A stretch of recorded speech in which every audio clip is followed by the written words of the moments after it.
ብርጭቆ ይዘሽ ነይ ለራስሽ። አይ እሺ በቃ ይቅርታ። ካሁን በኋላ ከደገምከው መቼም የማልታረቅ። ዛሬ በጣም ደብሮኛል። ለምን እኔ ቤት ቡና እንጠጣ? ኧረ እኔ ወንድ ቤት አልሄድም። አንቺ ፋራ ነሽ እንዴ?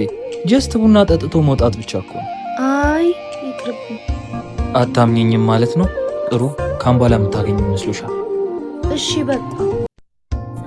ካሁን በኋላ ግን ከደገምሽው በጣም ነው የምጣላሽ።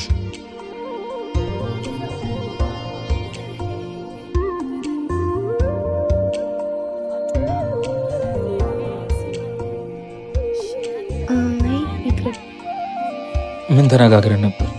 እሺ በቃ ልተው።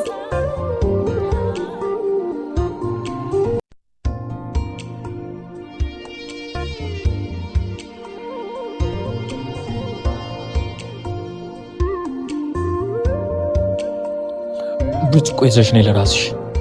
አይ እሺ በቃ አንድ ላይ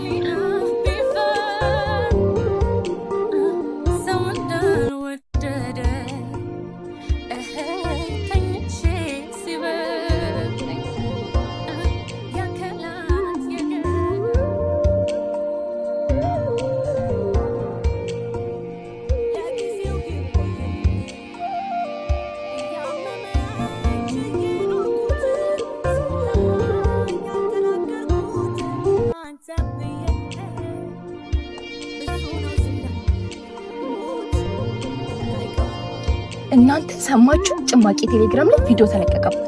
ይበላት ባክሽ፣ መጀመሪያ አትጠነቀቅም? ምን ያዝረከርካታል እኮ። ይሄው ዛሬ ተገኘቻ። ወይ ታይበናትሽ፣ ራሷን ለማጥፋት እኮ ብዙ መድኃኒት ወስዳ ሆስፒታል ገብታለች። ማስተዋል የጎደለው ወንድነት ድንቁርና የስንቱን ሕይወት አሳጣ። በጀግንነት ሰበብ ብዙ ነፍሶች ይጠፋሉ። ጀግንነት የወዳጅን ገበና ገበያ ማውጣት አይደለም። ሴክስ ኃጢአት አይደለም፣ ነገር ግን ዝሙት ኃጢአት ነው። እህቴ ሁሉም ኃጢአተኛ ነው። ዛሬ እድል ባንቺ ብትጠም ኃጢአትሽ አደባባይ ወጣ። ይሄ የመጨረሻሽ አይደለም። ይቅር ባይ አምላክ ነው ያለሽ። አምላክሽ ይቅር ካለሽ ሌላው ሁሉም አላፊ ነው። አንገትሽን እንዳትደፊ፣ ቀና ብለሽ ተራመጂ። አንገታቸውን የደፉ ቤተሰቦችሽን ቀና ለማስደረግ አንቺ ቀና ብለሽ መስራት ጀምሪ። አትደበቂ። ላንቺም የተሻለ ቀን ይመጣል።